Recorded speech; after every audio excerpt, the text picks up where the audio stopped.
მოგესალმებით საქართველოს ფინანსთა სამინისტროს საგამოძიებო სამსახურის თანამშრომლებმა სიცოცხლისა და ჯანმრთელობისთვის საფრთხის შემცველი ფალსიფიცირებული პროდუქციის დამზადება გასაღების ფაქტზე შპც ბატონოს ხელმძღვანელი დააკავეს. გამოძიებით დადგინდა, რომ ბრალდებულმა 2025 წელს სახელმწიფო ტენდერის საფუძველზე გაფორმებული ხელშეკრულების ფარგლებში 380.792 ლარის ღირებულების 24.177.3 კილოგრამი თევზის კონსერვი მიაწოდა სასაზღვრო პოლიციასა და შპს სახელმწიფო კვებით უზრუნველყოფას. აღნიშნული პროდუქცია განკუთვნილი იყო საქართველოს შინაგან საქმეთა და თავდაცვის სამინისტროების თანამშრომელთა კვებისთვის.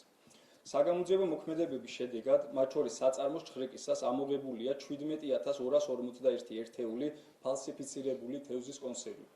ასევე დადგინდა, რომ პროდუქციის დამზადებისა და ნედლეული შენახვის პირობები კრიტიკულად არ შეესაბამებოდა სურსათის უსაფრთხოების მოთხოვნებს.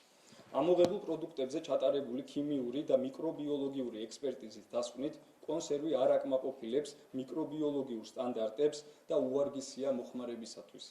რიგ შემთხვევებში ექსპერტიზის ჩატარება ვერ მოხერხდა, რადგან პროდუქცია მაღალი ტოქსიკურობის გამო საფრთხეს უქმნიდა თავად ექსპერტის სიცოცხლესა და ჯანმრთელობას. გარდა ამისა, დადგინდა, რომ კონსერვის შიგთავსი თევზის ხორცის მასური წილითა და ენერგეტიკული ღირებულებით არ შეესაბამება ეტიკეტზე მითითებულ მონაცემებს. საქმეზე გამოძიება მიმდინარეობს საქართველოს სისხლის სამართლის კოდექსის 197 მუხლის მესამე ნაწილით, რაც სასჯელის სახით ითვალისწინებს თავისუფლების აღკვეთას 5-დან 7 წლამდე ვადით. ფინანსთა სამინისტროს საგამოძიებო სამსახური აგრძელებს აქტიურ საგამოძიებო მოქმედებებს სიცოცხლისა და ჯანმრთელობისათვის საფრთხის შემცველი პროდუქციის გამოვლენისა და ამოღების მიზნით.